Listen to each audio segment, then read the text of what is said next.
今天我们就来聊聊一件让人毛骨悚然的事。您最信任、每日不离手的手机，可能早已变成潜伏在您身边24小时监控您和家人的间谍。在您毫不知情的情况下，您的通话、讯息、照片，甚至银行密码，都可能被偷偷的监视记录下来。比起一般让人闻之色变的手机病毒，这种监听软体更可怕，因为它就像隐形的窃贼，潜伏在手机里，长期偷走隐私而不被发现。那么问题来了，我们该如何判断自己的手机是否已经被人监控、偷听了呢？其实早有前车之鉴，你敢相信吗？早在2013年，美国华盛顿邮报和英国卫报就曝光过一起惊人丑闻。美国国家安全局透过特殊软体监控公众长达6年，我们日常发送的影片、聊天记录、照片等资料，都可能在毫无察觉间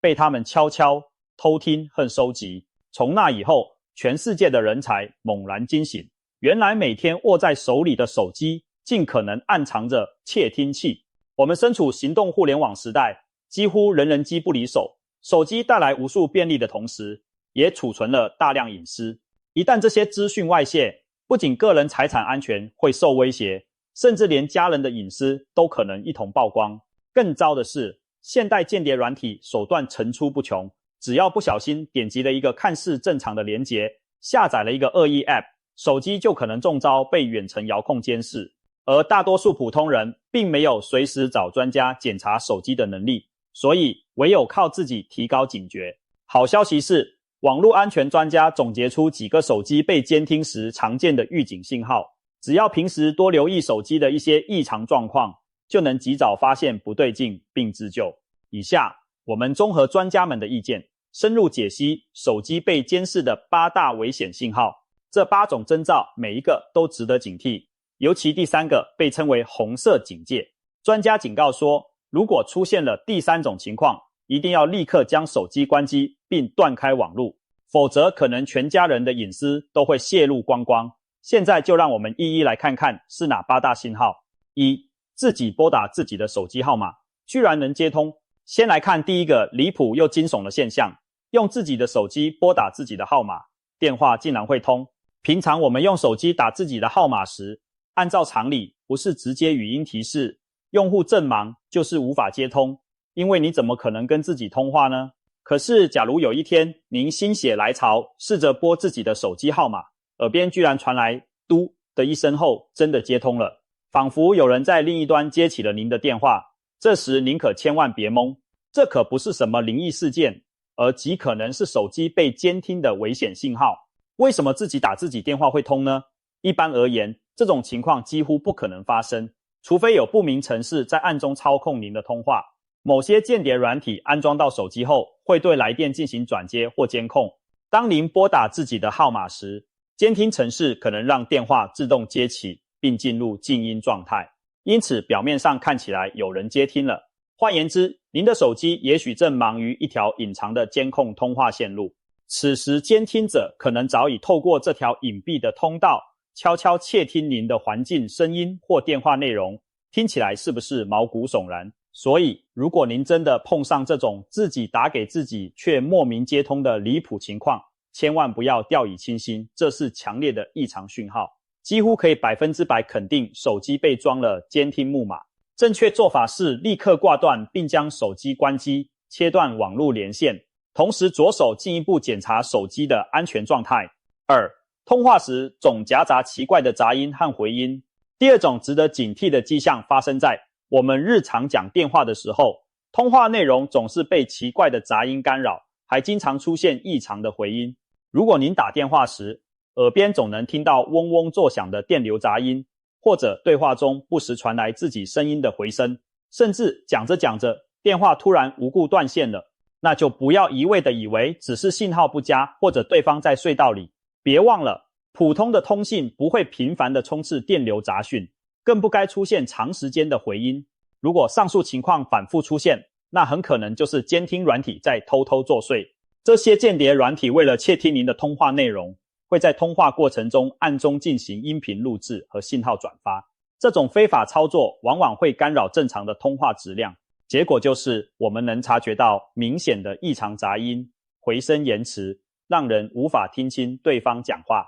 想象一下，当您与朋友通话时，每隔几十秒就隐约听到咔嗒一声轻微的电子噪音，仿佛有人在暗中切换录音装置，或者对话中总有几句话出现奇怪的重复回音，仿佛声音被第三方设备截取又播放出来。这些都不是正常现象，而是典型的电话被窃听征兆。据统计，大约 85% 以上遭窃听的电话通话中，都能听见至少一种音频异常。如果您留意到自己的电话经常这样杂音干扰、回声萦绕，请务必提高警觉。也许窃听者正透过植入您手机的监控软体，将您的每一句谈话内容截取并上传。总之，异常杂音含回音是手机被监听的重要红旗之一，绝对不能视而不见。有些朋友可能会问，手机壳或讯号问题也可能导致杂音吧？确实，偶尔一次杂音可能是信号问题，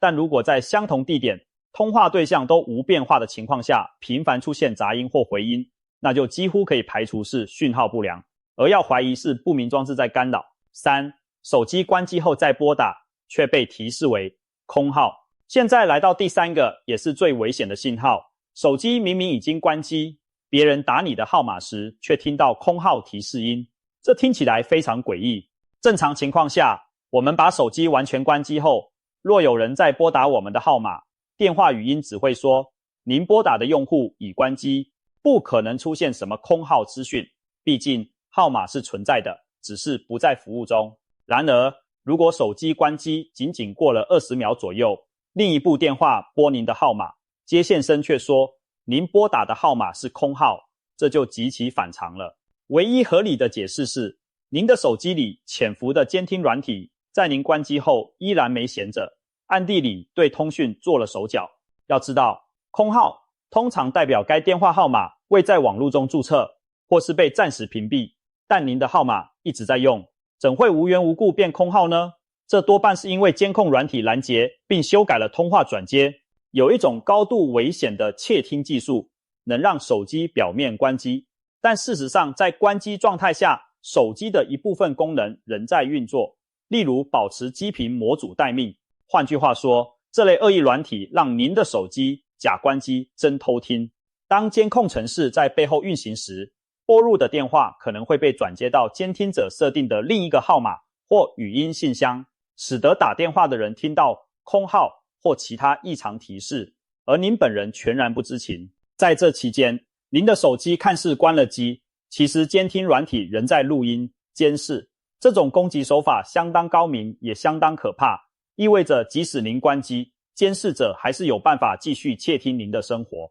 因此，第三个信号是最危险的红色警报。专家严正警告，一旦发现手机关机后有空号情况，说明您的设备几乎 100% 已被深度入侵。此时千万不要再尝试任何联网操作，立刻断开网路并保持关机状态。由于这类高阶监控软体甚至能在您开机时第一时间清除自身痕迹，最好尽快寻求专业人士协助检查，或者干脆停止使用这只手机。在最极端的情况下，由于现代窃听技术智慧化程度极高，单纯关机都可能无效，所以如确认中招，最好直接更换手机和 SIM 卡，彻底断绝监听者的后门途径。切记，这种级别的异常千万不可大意忽视它的话，不出几天，您的个人隐私乃至全家机密都可能被偷得一干二净。4. 通话经常无故被切断，中途掉线。接下来要注意的是第4种异常现象，您的电话通话经常在没有任何征兆的情况下突然中断。举个例子，您正和朋友聊着天，说到关键话题时，电话毫无预警的嘟一声挂断了。您连忙拨回去，对方却疑惑地表示，我根本没挂电话啊。而您自己也确定刚才并没有碰到荧幕上的挂断键。这种离奇的断线如果只是偶尔一次，可能是信号问题或对方手机故障，但若频繁发生，那就十分可疑了。大概率是监听软体在背后捣乱。间谍软体为了监控您的通话，有时会与正常通话产生冲突，比如它在录音或传输时可能发生错误，导致电话程式崩溃终止。或者监听者远程操控时不小心使通话终止。此外，有些简单粗暴的偷听装置，当察觉您通话内容涉及敏感关键词时，甚至可能自作主张的中断通话，以免露出马脚。如果您发现自己的电话3不5时就掉线，而且排除了山区信号差、对方误触挂断等正常原因，那很有可能就是手机已被装上了不请自来的窃听插件。这些恶意软体干扰了通话的正常流程，使其不稳定。遇到这种情况该怎么办呢？首先，不要继续通话了，立即结束通话并关机。因为通话进行中意味着监听者可能正实时获取您的谈话内容。一旦掉线，您应尽速终止谈话，并让手机断线关机，避免监控软体继续运作。接着，您可以尝试检查通话记录和手机是否出现其他异常，例如通话记录中是否有未拨出的可疑电话号码，或系统日志有奇怪错误。总之，频繁的无故断线是很不寻常的信号，背后极可能隐藏着监听黑手，一定要当心。5. 手机性能骤降，变得奇慢无比，甚至频繁重启。如果您的手机近期突然像得了重病一样，变得异常迟钝、卡顿严重，甚至还会时不时自己重启，那就要小心这第5大危险信号了。许多人第一反应会觉得，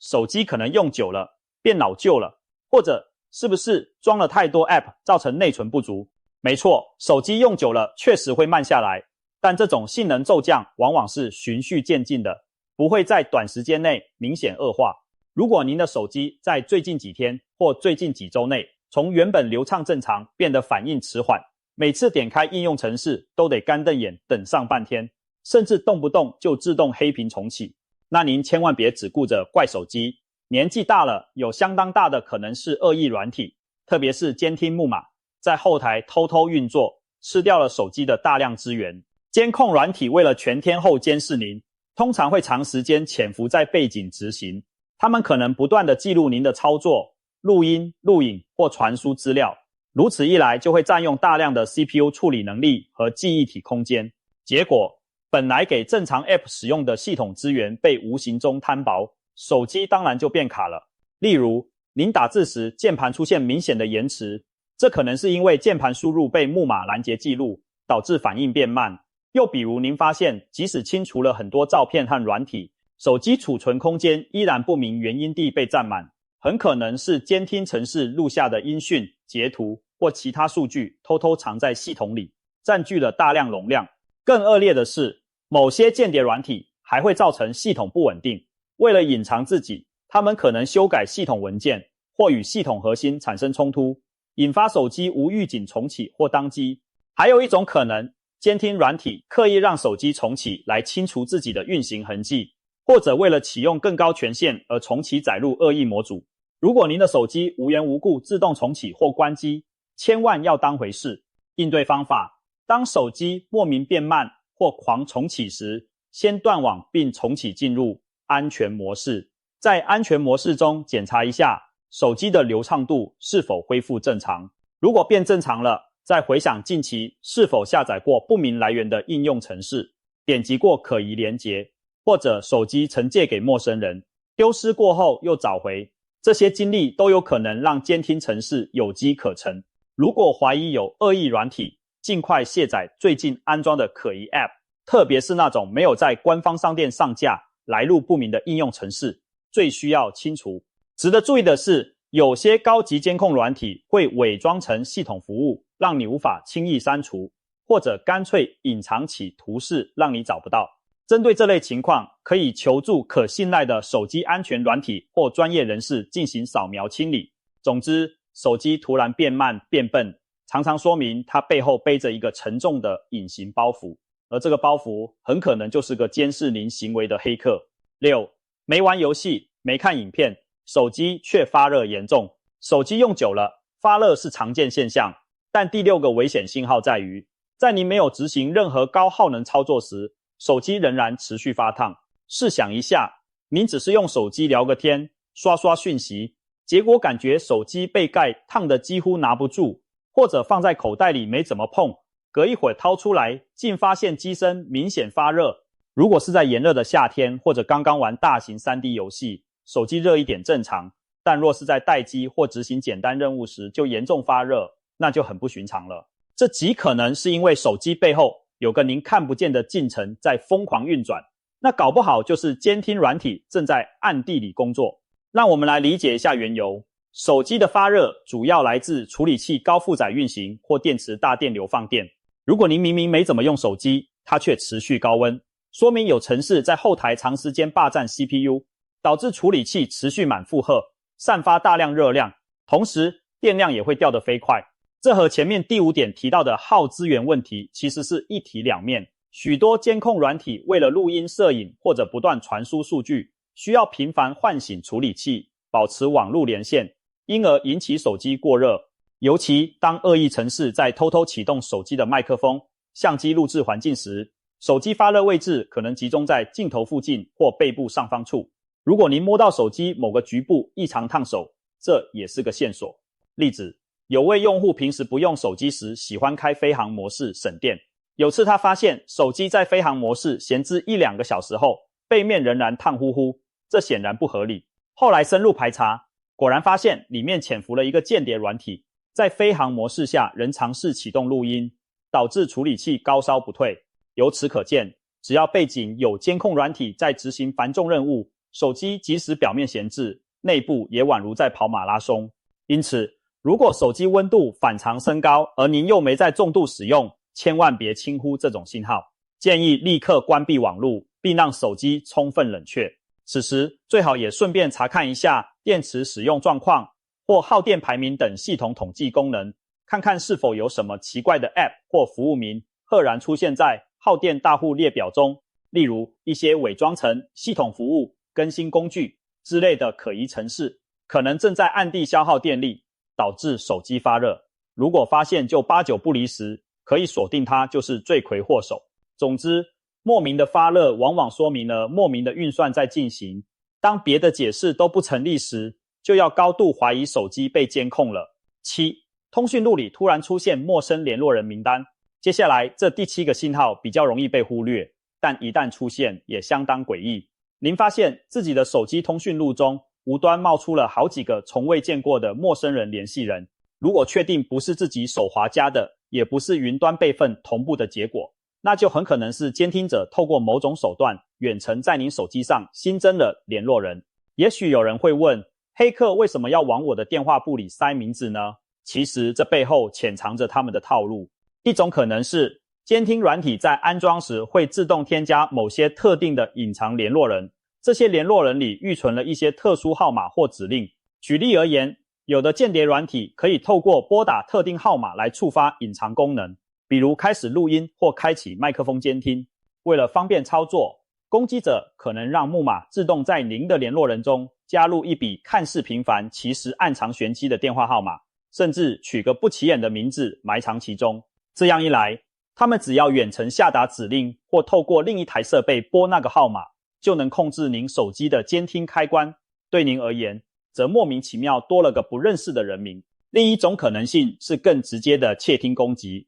监听者将自己的号码偷偷存进您的通讯录，可能是为了利用某些通讯协议在您通话时进行会议窃听。例如，在某些情况下，电话可以开启3方通话或录音功能。如果监控软体预先在您的联络人列表加了一个他们的特殊号码，那么当您打电话时，木马可能自动呼叫这个号码并将其加入通话，让监听者悄悄在线旁听您的对话内容。听起来像电影情节，但却有技术可以做到。还有一种情况，您的手机如果被植入了恶意 SIM 卡程式，或者在维修时被换了特殊晶片，也许攻击者能远端修改您的联络人资料。总之，陌生联络人的出现绝非无缘无故，所以平时请养成习惯，偶尔检查一下通讯录。如果看到名单里混进几个完全不认识的人名或号码，而且确认不是家人朋友误操作加入，那请务必绷紧神经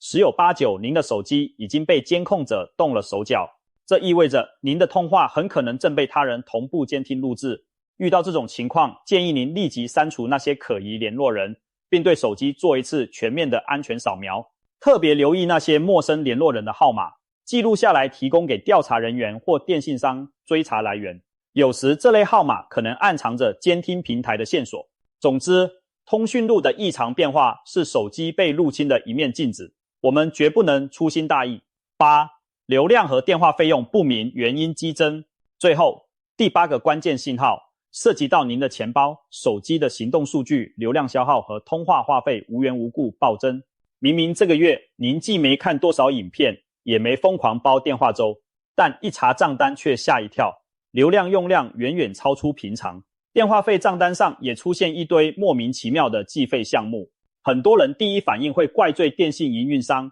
觉得是不是计费错误或者乱收费。然而，如果细究发现确实是从您的手机产生的流量，那就要考虑另外一种可能，您的手机在您不知情的情况下做了大量背后的交易，例如把您的资料偷传到了某个伺服器，或者自动拨打了一些收费电话，而这一切都拜监听软体所赐。间谍软体往往需要定期将收集到的资讯上传给监控者，包括您的录音、简讯、内容、GPS 位置，甚至截屏画面等，可能被打包成资料，通过网路悄悄送出。这会导致流量在您看不见的时候迅速消耗掉。而且为了保证上传不被您发现，监听程式通常选择在夜深人静或您手机闲置时传输，您不会有任何直观感受，只会在流量统计中看到巨大消耗。举例而言，一段几十分钟的录音档，一些高清照片、影片都可能让流量飙升数百 MB， 一整天下来，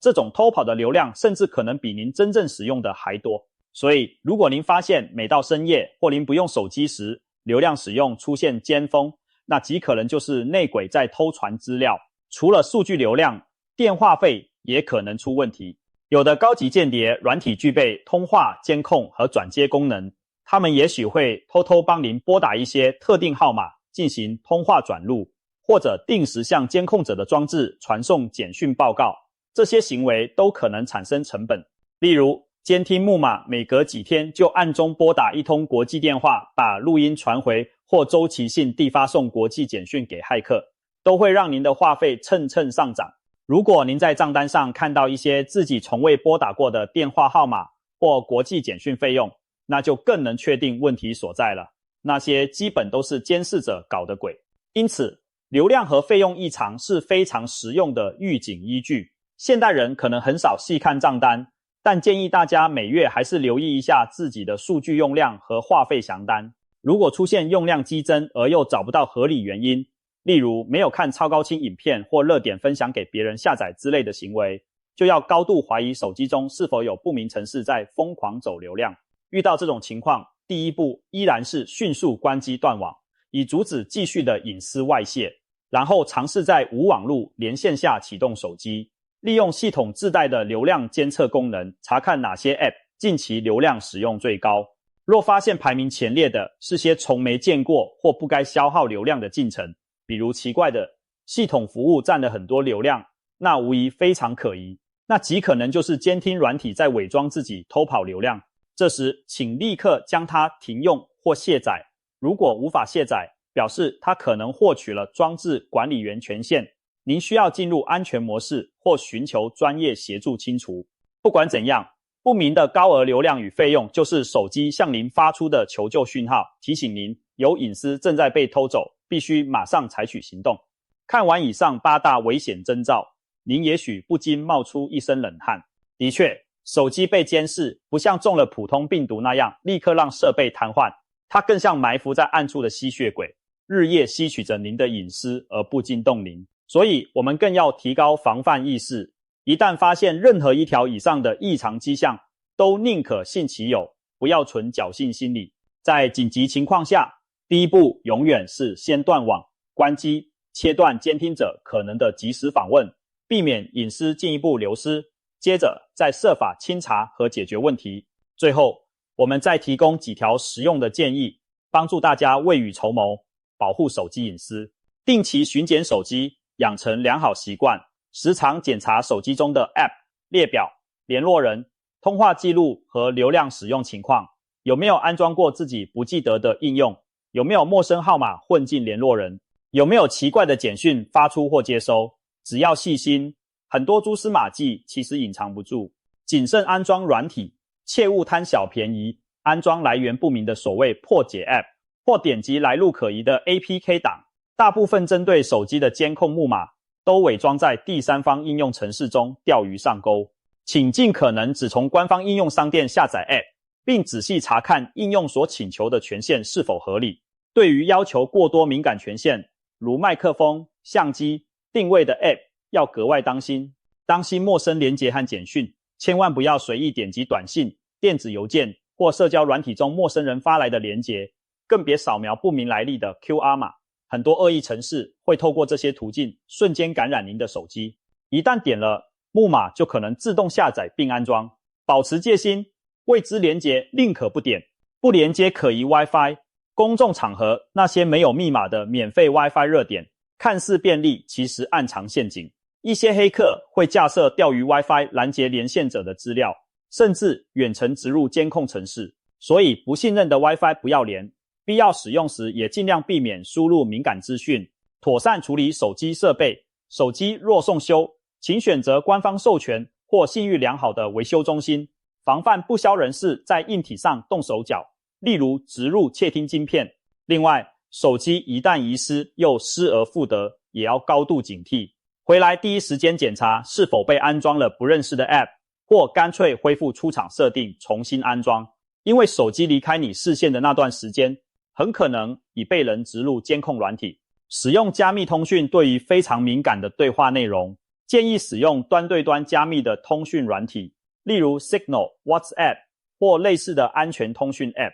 即便不幸手机被监听，加密通讯的内容监听者也无法直接解读，能在一定程度上保护关键隐私不被窥探。另外，像某些注重隐私的聊天软体，还有讯息预设加密、密码锁定聊天等功能，就算手机落入他人之手，也不容易查看您私密对话。更新系统并安装安全软体，保持手机作业系统在最新版本，因为许多漏洞都是透过系统更新修补的。安装一款可靠的手机安全防护 App， 也能及时扫描恶意软体，监控可疑活动，给您多一层保障。最后要强调的是，一旦怀疑手机被监控，请尽快采取行动。在大多数情况下，及早发现异常征兆并清除木马，您的隐私损失还来得及止损。但如果犹豫拖延，让监听者长时间为所欲为，那您的个人讯息、商业机密乃至家庭隐私都可能已经被对方搜刮一空，甚至公开贩售。